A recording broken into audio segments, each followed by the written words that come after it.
오늘부터 4번, 시간이 이제 4번, 우리가 부활절까지 4번이죠. 4번 남아있는 동안에 우리가 4개의 테필린의 그 말씀을 좀 우리가 하나하나 좀 살펴보면서 또 우리가 암송하는데 여러분의 이해를 돕고자 합니다. 우리 밑에 한번 제목 읽어볼까요? 경건에 이르도록 내 자신을 연단하라. 디모데전서 4장 7절에서부터 이제 9절 말씀이죠. 육체 연단이 약간의 유익이 있지만은 경건은 범사에 유익이 있다, 이런 얘기 하셨습니다. 자, 그러면서 이 밑에 한번 읽도록 하겠습니다. 시작. 경건 훈련의 핵심은 하나님을 알아가고 하나님의 뜻대로 사는 것입니다. 그러니까 늘 말씀 중심, 우리의 생각에 있어서나 손목, 우리의 행동에 있어서나, 그리고 우리들의 가정에 있어서나, 또 가정 밖에 사회생활에 있어서나 항상 하나님을 알아가고, 그래야지 우리가 하나님의 뜻과 하나님의 성품을 우리가 알아가고 본받게 되잖아요. 그래야 또 우리들의 삶이 주님을 닮아가는 참된 경건의 삶을 살 수 있기 때문에 성경은 이런 디모데전서 4장 7절에서 9절을 통해서 경건 훈련을 할 것을 우리에게 요청합니다. 다음 보겠습니다. 자, 우리가 이 테필린은 요 경문갑이라고 우리 성경 번역을 했어요. 이마나 손목에 요 나무 상자 같은 거를 이제 경문갑이라고 하는데요.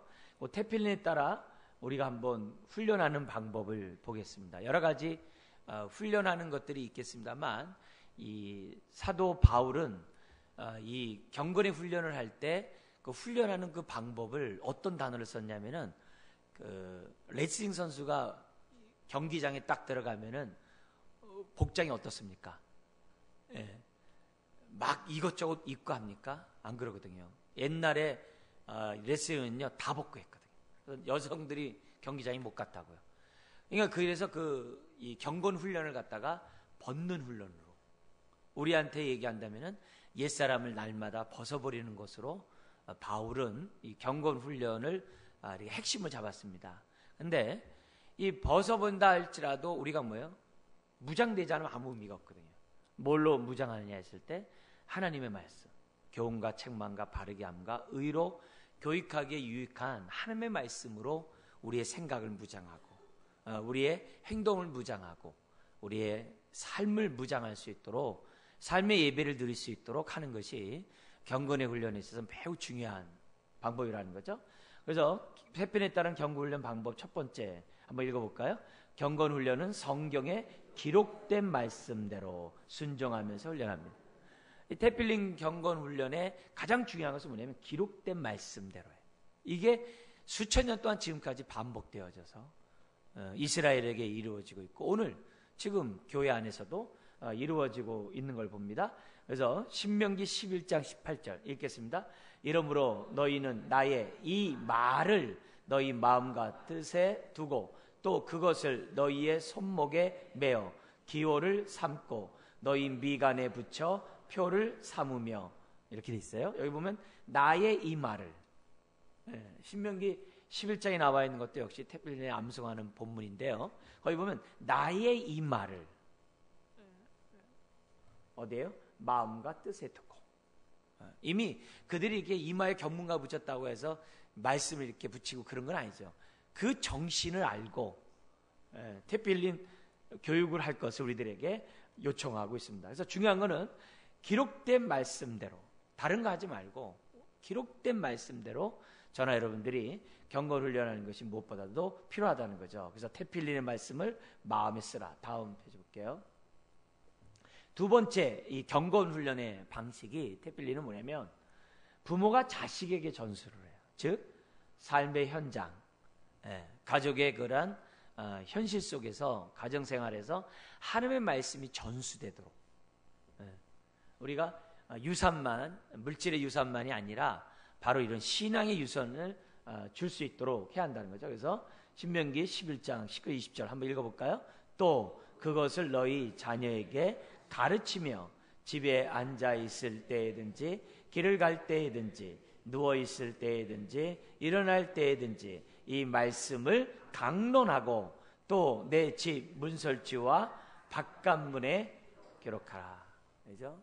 문설주와 바깥문에 기록하라. 그러니까 벌써 우리들의 삶이 하나님의 말씀에 따라 지배받을 수 있도록 할 것을 성경 우리들에게 이제 가르쳐주고 있다는 거죠. 다음 한번 볼게요. 그래서 중요한 건 뭐냐면 자녀 교육의 핵심은 뭐냐면 부모가 하게 돼 있다는 거예요. 그래서 이제 교회는 뭐냐?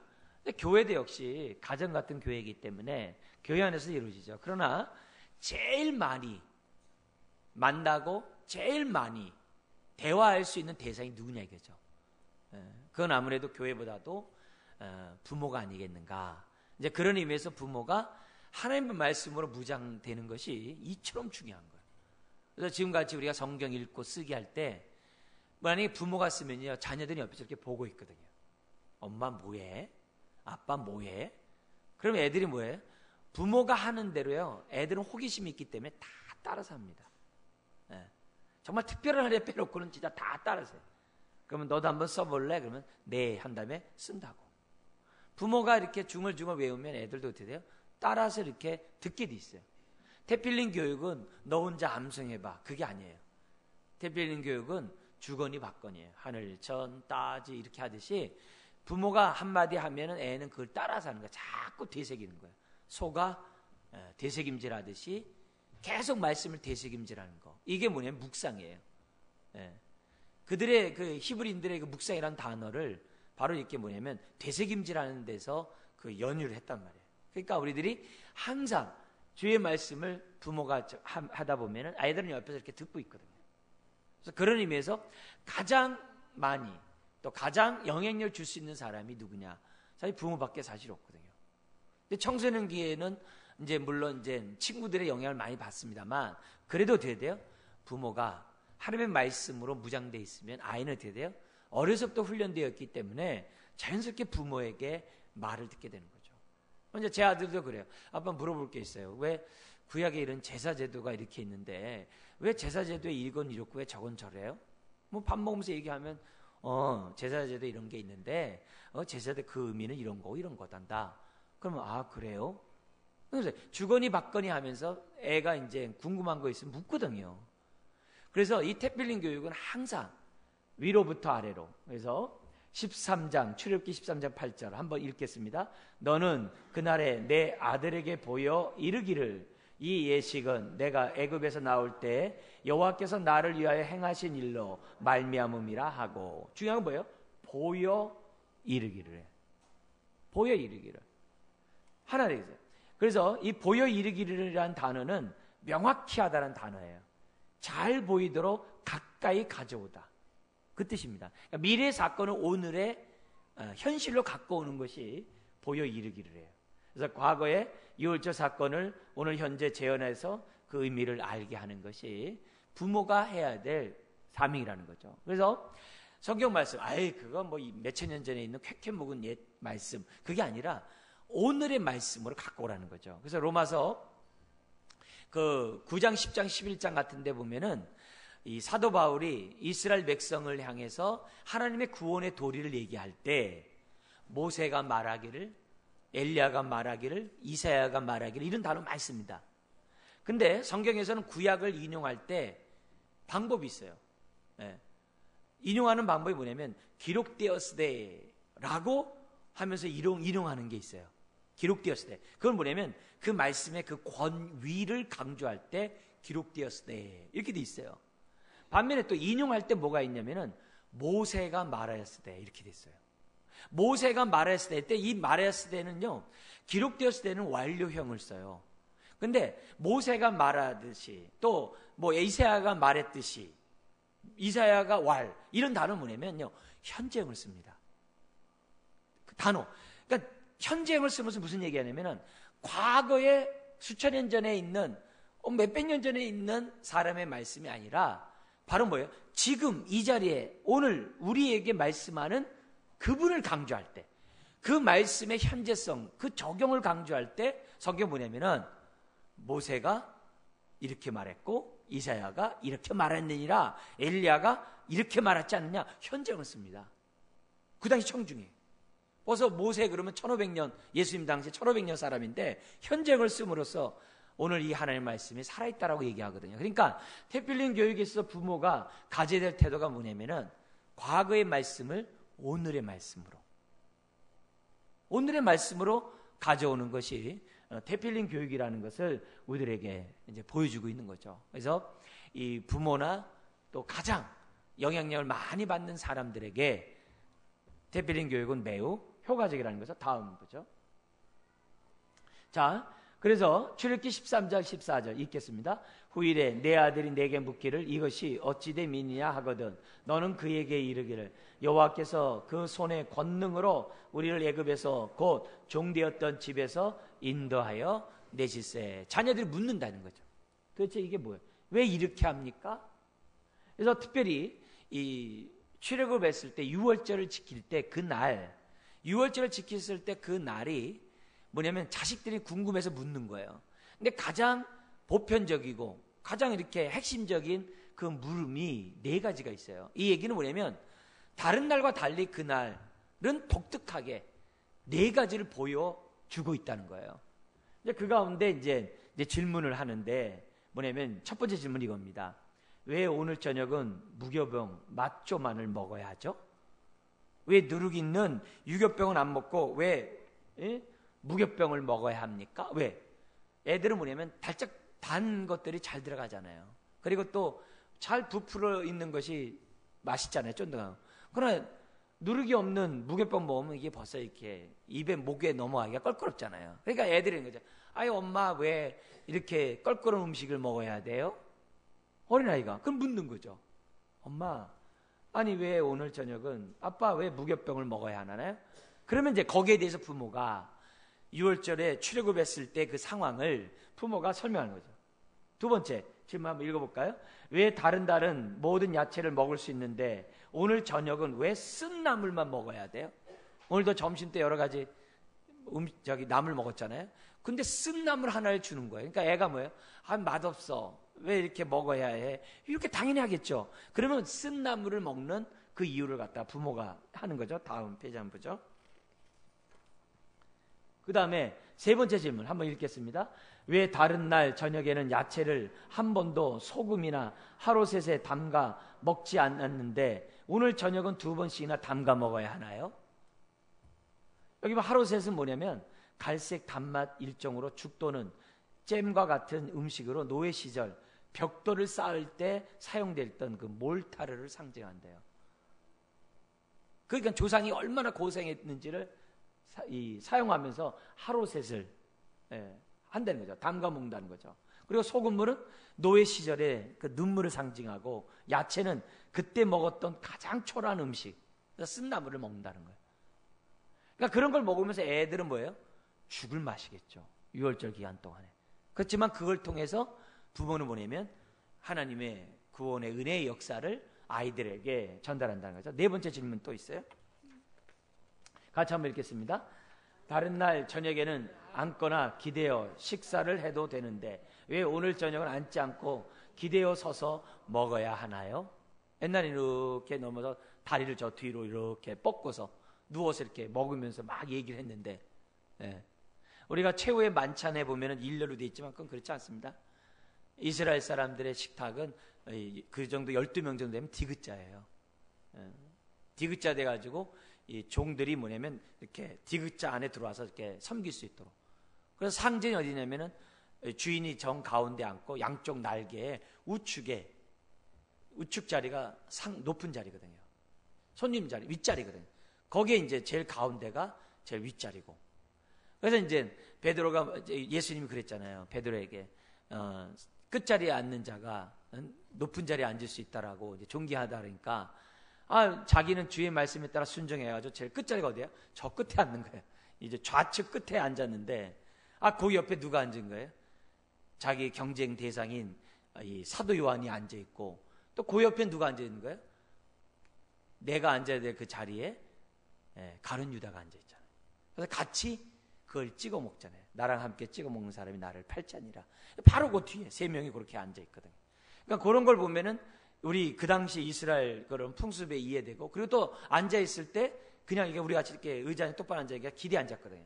그러니까 베드로의 입장에서 보니까는 저기 사도 요한이 기대에 앉으니까 예수님 품에 마치 안겨서 밥을 먹는 것 같이 보이는 거죠. 왜? 건너편에서 봤으니까. 그러니까 베드로가 그러는 거죠. 그 품에 앉아있는 자는 어떻게 됩니까? 나는 거꾸로 죽는 거 알겠는데 저 사도 요한은 어떻게 되겠습니까? 그렇게 마지막 죽는 그 순간에서도 이 경쟁의식을 나타내잖아요.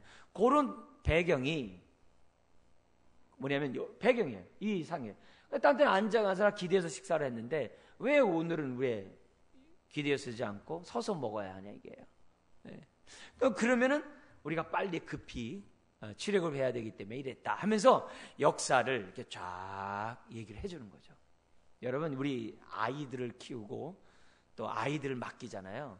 근데 가만히 이렇게 제가 이렇게 보니까 어린아이가 자랄 때가 굉장히 중요하잖아요. 근데 지금 우리나라 현실은 애가 조금만 크면은 다 맡길 수밖에 없는 환경이잖아요. 어린이집이라든지 막 이런 데 맡기잖아요. 근데 맡겨서 안전을 이렇게 지켜주는 건 좀 괜찮은 것 같아요. 거기다 플러스 아이에게 필요한 교육을 받으니까 참 좋은 것 같아요. 그건 굉장히 좋은 의미예요. 근데 우리가 간과하지 말아야 될 것이 뭐냐면은 그 어렸을 때 아이가 누구랑 함께 있느냐가 굉장히 중요하다는 거예요. 그래서 아이의 영향을 받아요. 아이가 그 같이 있는 사람의 영향을 절대적으로 받습니다. 그래서 아이가 누구랑 같이 있느냐가 굉장히 중요해요. 그래서 단순히 보호만 하고 어떤 세상에 어떤 지식, 그때 필요한 거 배우는 거 그런 것도 중요하죠. 그렇지만 부모의 사랑, 부모의 가르침, 그것도 뭐예요? 성경적인 하나님의 말씀의 가르침을 받는 것은 너무 중요해요.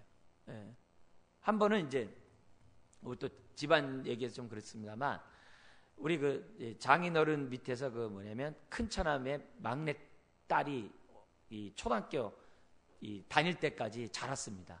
어린애서부터 이제 부부가 다 갔기 때문에 너무 바쁘니까 이 어르신 두 분이 이제 아이를 키웠어요. 근데 그 막내가 굉장히 머리가 좋아요. 학교에서 이제 공부의 신이라고 할 정도로 머리가 굉장히 좋아요. 근데 걔는 공부하는 법이 없어요. 집에 와서요. 늘 부모한테 혼나. 근데 항상 올백이에요. 우리 보면 뭐 화가 나. 학원 다닌 적도 없어요. 공부한 적도 없어요. 근데 항상 해요. 너 왜 안 하니? 제가 얼마 전에 물어봤어요. 했더니 저는 수업 시간에 다 외워요. 그래. 할 게 없대. 그래서 엉뚱한 거 하고 있어요. 그러니까 그 부모가 볼 때 얼마나 답답해요. 근데 제가 왜 얘가 이렇게 머리가 좋은가 생각하고 있었어요. 근데 한 번은 같이 차를 타고 갔는데 뒷자리에서 할아버지하고 얘기를 하는 거예요. 근데 할아버지가 무슨 얘기 하냐면은 말 얘기가 그냥 가만히 있어 뭐 편안해 일상 얘기하는 게 아니야. 일상 얘기 아니야. 얘기하는 거 1시간 내내 애한테 계속 정보를 공급해. 뭐 역사면 역사, 문화 계속 할아버지가 주저주저 그러면 그거 왜요? 그건 이렇단다. 아 그래요? 저건 어떤 계속 정보 나누는 얘기를 해서 제가 이 차 타면서 딱 느끼게 뭐냐면 애들은 누구와 함께 있고 누구의 말을 듣는 게 굉장히 중요하구나. 그러면서 이제 봤던 책들 이런 것도 쭉 보니까 공감이 가는 거예요. 맞다.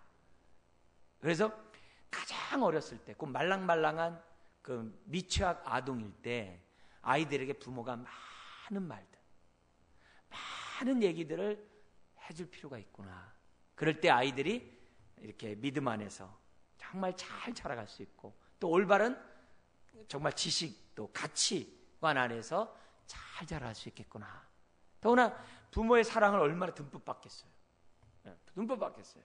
그러니까 이런 의미에서 볼 때 우리가 아이를 맡은 사람들은 그 아이의 일생이 정말 나에게 맡겨졌다는 생각을 하고 그 아이들을 다룰 때 우리 영아부나 유치부나 정말 지극정성으로 아이를 갖다가 대하고 많은 생명의 말씀을 가지고 계속 나눈다면 얼마나 좋을까 이런 생각을 제가 이제 하게 됐어요. 그러니까 이 태필린 교육에 있어서 중요한 건 바로 그거예요. 애들이 얘기잖아요. 이건 뭐야? 이건 뭐야? 그러면 야 귀찮아. 너 또 물어보냐? 또 물어보냐? 그러지 말고 이게 뭐야? 그러면 그때마다 정보를 딱 동원해가지고 쫙 설명. 그래요? 그래요? 굉장히 중요하거든요. 애들이 이거 뭐야 물을 때 답해줘야지. 그렇지 않으면 우리가 물을 때 애가 답변도 안 해줘요. 그러니까 어려서부터 계속 말할 때마다 정확한 정보, 정확한 지식을 아이들에게 해주는 거, 이게 다 뭐예요? 우리 태필린 교육이죠. 자, 그러면 다음 보죠. 자, 그러면서 그 태필린의 말씀을 어디에 붙이냐? 이제 성경 마읍이라 하지만은 첫째 뭐예요? 손목에 붙인다. 그럼 밑에 한번 읽어볼까요? 행동의 기준을 말씀을 삼으십시오. 이마에 붙인다. 생각과 가치관의 중심에 말씀을 두십시오. 문설주에 붙인다. 가정 중심에 말씀을 두십시오. 바깥문에 붙인다. 세상에 나가서도 말씀대로 순종하십시오. 그리고 집에 들어오면서 나는 잘 살았는가 또 보고 들어오고. 다음 페이지 보죠. 그러면 어떤 말씀을 마음에 새기는가? 그게 태필린이에요. 4개의 말씀. 우리가 이제 암송하는 이제 그런 부분인데요. 자, 4개의 말씀 가운데 그 4개 말씀이 이제 첫 번째 말씀 뭐죠? 구속. 하나님의 구원에 대해서. 두 번째는 교육. 세 번째는 섬김. 네 번째는 뭐냐면 축복. 이겁니다. 그러니까 이거는 신앙생활의 아주 가장 기본적인 뼈대입니다. 예. 그래서 우리가 구원받은 자들이 어떻게 우리가 교육을 받고 또 교육받은 우리가 어떻게 섬기고 그럴 때 하나님은 어떤 축복을 주는가. 요 가장 핵심적인 그 말씀 4개가 지금 뭐냐면 그 경문갑 아래 들어가 있습니다. 그 가운데 첫 번째가 출애굽기 13장 성경 한번 보시면서요. 구속에 관한 말씀이 있습니다. 자, 거기 보면 하나님은 하나님의 백성이 그들을 구원하신 하나님을 잊지 않기를 원하셨어요. 그래서 그게 첫 번째 말씀이었어요. 종되었던 너희를 구원해낸 나 여호와니라. 항상 무슨 말씀을 할 때마다 태필린의 첫 번째 방에 있는 말씀을 우리 하나님은 계속 하세요. 종되었던 너희를 구원해낸 나 여호와이니라 하면서 내 말을 들어라. 이런 얘기를 항상 하세요. 그죠? 성경 많이 보셨죠? 그래서 1절 한번 보면 우리 한번 보겠습니다. 13장 출애굽기 13장 1절 같이 한번 읽겠습니다. 여호와께서 모세에게 일러 이르시되. 그러니까 하나님의 은혜를 망각하지 않기 원하시니까 하나님은 당연히 얘기하겠죠. 그러면서 2절 같이 한번 읽겠습니다. 이스라엘 자손 중에서 사람이나 짐승을 막론하고 태에서 처음 난 모든 것은 다 구별하여 거룩하여 내게 돌리리라. 이는 내 것이니라 하시니라. 그러니까 애굽의 10번째 재앙 때 첫 것은 다 죽었잖아요. 그죠? 거기서 하나님의 백성을 우리 하나님이 구원하셨잖아요. 어린 양의 대신의 죽음을 통하여 대속의 죽음을 통해서 우리가 구속받았다는 거죠. 그러니까 첫 것은 다 뭐예요? 하나님의 것이다. 신약에서는 그리스도의 핏값으로 우리를 샀다고 하고 그래서 우리의 몸을 하나님께 드리라고 얘기를 해요. 그런 말씀과 같은 거죠. 그러니까 요 첫 태생의 것은 다 내 것이고 내가 구속했기 때문에 내 것이라고 하는 요 메시지를 갖다가 우리 하나님이 지금 두고 있어요. 그러니까 여기 성경에 보니까 내 것과 거룩히 구별해 내게 돌리라. 요 말의 의미는 같은 거예요. 내 것이라는 것이 이 구별되어서 하나님의 뜻대로 살고 하나님께 돌리는 그런 단어는 다 똑같아요. 우리 입장에서는 구원이에요. 그러나 하나님의 입장에서는 뭐예요?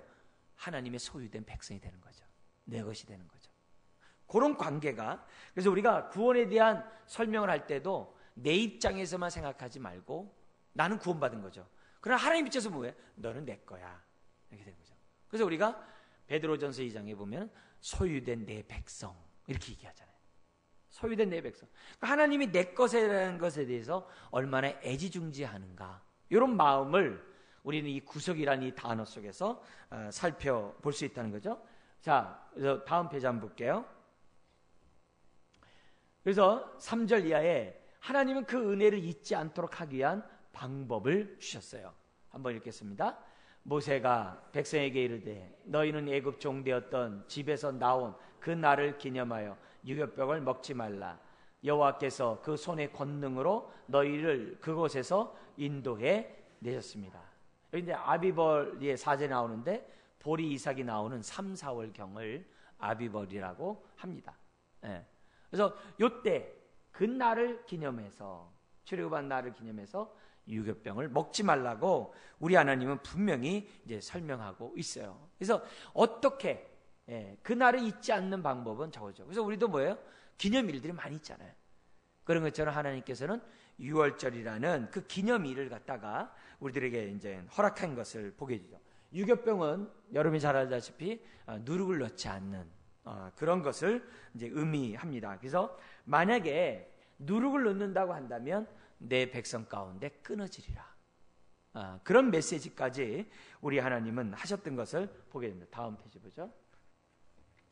자, 그래서 모세는 하나님부터 이미, 이게 중요하죠? 이미 받은 말씀대로 지금 백성에게 말하고 있습니다. 왜? 아까 기록된 방법대로 하라 했잖아요. 이미 받은 대로. 그래서 너희는 애굽고 종되었던 집에서 나온 그날을 기념하여 유교병을 먹지 말라. 기념하라 라는 말은 기억하라는 뜻이죠. 그래서 그날을 기억하여 유교병을 먹지 말라. 철저히 누룩을 제거할 것을 얘기합니다. 다음 페이지 한번 볼게요. 2번 기념하여 너희들만 지키지 말고 9절에 보면 내 입에 있게 하라. 그래서 아까 두 번째 원칙이죠. 자자손손에게 질문에 따라서 알려주라는 그 말씀을 갖다가 하라는 거죠. 그래서 아까 했던 그 4개의 질문이 있습니다. 다음 페이지 넘겨보세요. 네, 아까 또 하나 질문, 다음 페이지요. 자, 그러면서 우리들에게 이 모세에게 어떻게 하면 우리가 뭐냐면 구원을 은혜를 잊지 않고 살아갈 수 있는가? 요 방법, 오늘 지금 하나님의 방법이 그렇다면은 우리가 지금 이제 첫 번째 거 지금 봤어요. 그렇다면은 오늘 우리들의 입장에서는 이 유월절을 어떻게 지켜야지만이 즉 구원의 은혜를 잊지 않고 살아갈 수 있는가? 이걸 우리들이 첫 번째 교육에서 우리들이 이제 배워야 한다는 거죠. 자, 첫 번째는 한번 읽겠습니다. 먼저 하나님의 은혜를 망각하게 하는 요소들을 제거하는 거죠. 그건 뭐냐면 누룩을 제거하는 거죠. 출애굽기 12장 15절 시작. 유교병을 먹는 자는 이스라엘에게서 뭐예요? 끊어지리라. 자, 마태복음 16장 6절 시작. 삼가 바리새인과 사두개인들의 누룩을 주의하라. 그러니까 결국 이 누룩에 대해서 예수님은 뭐예요? 바리새인과 사두개인의 누룩이라고 했어요. 그들의 교훈이라고 했어요. 잘못된 교훈이 뭐예요? 은혜를 잊어버리게 한다는 거죠. 그러니까 우리가 신앙생활 할 때 정말 신앙생활 하는 것 같은데 우리들이 하나님의 은혜를 망각하며 사는 이유가 뭐냐? 다른 게 아니에요. 우리가 바른 교훈에 서 있지 못하기 때문에 은혜를 망각하고 은혜를 떠나서 산다는 것을 우리들에게 가르쳐줘요. 그래서 우리들이 이런 날을 통해서 다시 한번 우리가 뭐야? 테필린에 있는 그런 구속의 말씀을 생각하고 그래 나는 하나님 거야. 그래 이때는 지금 어떻게 돼? 누룩을 제거하고 나는 무교병을 먹으면서 하나님의 구원의 은혜를 나는 기념해야 돼. 기억해야 돼. 그래 내 삶에 정말 제거해야 될 누룩은 뭐지? 그러면서 그래서 바리새인의 누룩은 뭐예요? 종교화, 형식화하는 교훈이죠. 사두개인의 누룩은 뭡니까? 현실화, 세속화, 너무 현실 중심의 누룩이죠. 그러니까 바리새인은 너무 종교적이고 사두개인은 너무 세상적이고 사두개인은 너무 형식적이고 사두개인은 너무 물질적인 그런 모습으로 지금 잘못된 교훈이 있거든요. 그러니까 오늘 내가 혹시 나에게 이 양극단의 모습을 갖고 있다고 한다면 하나님 내가 제거될 수 있도록 하나님 도와주십시오 하는 거죠. 두 번째 우리 한번 읽도록 하겠습니다. 그 은혜에 대해서 뭐 하는 거예요? 감사하는 거죠. 오늘 성경에 있는 것처럼 감사해요. 나와 같은 자를 구원하셔서 하나님의 것 너는 내 것이라 했잖아요. 나의 소유된 백성이 했잖아요. 그러니까 내 것으로 삼으신 그 은혜에 대해서 감사하는 거죠. 그리고 그날을 기념하는 것 역시 감사하는 거죠. 그래서 우리들이 지금 수천 년이 지났지만은 6월절을 기념해서 우리가 고난주간을 우리가 지키고 있는 것이고 그 전통은 계속 이어져 가되 바리새인의 누룩같이 되면 어떻게 돼요? 형식만 있게 되죠. 우리가 왜 40일 사순절을 해요? 형식적이지 말자는 거죠. 그냥 정신없이 살다가 고난주간이래 부활절이래네 그게 아니라 고난주간을 고난주간답게 맞이하도록 하기 위해서 우리가 지금 사순절을 하는 거거든요. 그래서 그 사순절이 형식화되지 않도록 저나 여러분들이 이제 조심하는 그런 자세들이 무엇보다 이제 필요하다는 것을 이제 얘기하죠. 자, 그래서 감사로 하나님을 영화롭게 하는 사람이 되자. 세 번째, 시작. 그 은혜를 나타내는 겁니다. 그게 이제 8절 9절인데요. 우리 8절 9절 거기 한번 성경 한번 보겠습니다. 요 구절은 아주 4개 말씀에 다 들어있는 말씀이기 때문에 우리 한 번 더 읽어볼 필요가 있습니다. 8절 9절 읽겠습니다. 너는 그날에 내 아들에게 보여 이르기를 이 예식은 내가 애굽에서 나올 때 여호와께서 나를 위하여 행하신 일로 말미암음이라 하고 이것으로 내 손의 기호와 내 미간의 표를 삼고 여호와의 율법이 내 입에 있게 하라. 이는 여호와께서 강하신 손으로 너를 애굽에서 인도하여 내셨음이니. 그래서 뭐예요? 그 은혜를 찾고 어떻게 돼요? 누구에게요? 자녀들에게 전수해 주심으로. 또 우리 교회에서는 어떻게 돼요? 찾고 우리 자녀들에게 계속 말씀을 전해 주심으로. 자, 두 번째 한번 읽어볼까요? 그 은혜를 전할 때 이 유익은 내가 더욱더 그 은혜에 깊이 잠기게 된다는 겁니다. 그래서 우리 아이들은 부모보다 더 암기력이 뛰어나잖아요. 우리 주일학교 아이들, 미취학 아이들 또 우리 있는 자녀들은, 부모들은 무슨 수가 있어도 아이에게 본을 보여야 돼요. 예. 아빠 뭐해? 엄마 뭐해? 지금 이 말씀을 나는 지금 암송하고 있단다. 그러면 이제 애가 옆에서 따라서 외우겠죠. 예. 엄마 뭐해? 아빠 뭐해? 성경 쓰고 있단다. 그럼 옆에서 자기 쓰거든요. 예. 아빠 뭐해? 엄마 뭐해? 지금 기도하고 있단다. 그럼 뭐해? 옆에서 뭐라고 하는지 간에 자기가 이제 중얼중얼 하죠. 하게 돼 있어요. 예. 다 부모가 하는 대로 아이들은 다 경건의 훈련에 임하는 것들을 이제 보게 됩니다. 그래서 오늘 우리가 신앙생활하면서 이런 태필린 교육은 정말 우리가 신앙이 좋을 때나 신앙이 그렇지 못할 때나 다 필요한 일이에요. 오늘 다시 한번 이 말씀을 생각하고 또 우리 교회에서 하는 있는 태필린 교육에 다시 한번 여러분 관심을 갖고 주어진 그런 암송 하시고 그리고 또 피차 우리 다락에서나 전도에서나 이렇게 피차 한번 또 이렇게 서로 이렇게 암송해 보면서 한다고 한다면 얼마나 우리들의 삶이 복될까, 얼마나 하나님의 기쁨이 되는 삶이 될까 이런 생각을 우리 하지 않을 수가 없습니다. 우리 한번 기도하겠습니다. 하나님 아버지, 우리가 정말 끊임없이 주를 아는 지식 속에 살아가기 원하고 받은 바 그 은혜를 나누기를 원합니다. 주님, 우리의 삶이 참으로 힘들고 어렵고 또 영적 침체 가운데 있다 할지라도 우리가 정말 하나님의 주신 말씀에 순종하여 이런 우리들이 절기를 지켜나갈 때 다시 한번 우리의 신앙이 소생하고 또 회복되는 그런 일이 있는 것을 보게 됩니다. 아버지 하나님, 구원의 은혜 한 번 듣고 잊어버리는 것이 아니라 매 순간 구원의 은혜를 우리가 망각하지 않고 그 은혜 가운데 거하기를 원합니다. 비록 우리들의 삶이 참으로 어렵고 힘든다 할지라도 나를 구원하신 하나님을 생각할 때 새 힘을 얻고 새롭게 정말 힘을 낼 소망이 우리에게 주어지는 줄 믿습니다. 이런 은혜가 오늘 우리 모두가 경험하고 표현할 수 있도록 은혜 허락하여 주옵소서. 예수님의 이름으로 기도드리옵나이다. 아멘. 우리 말씀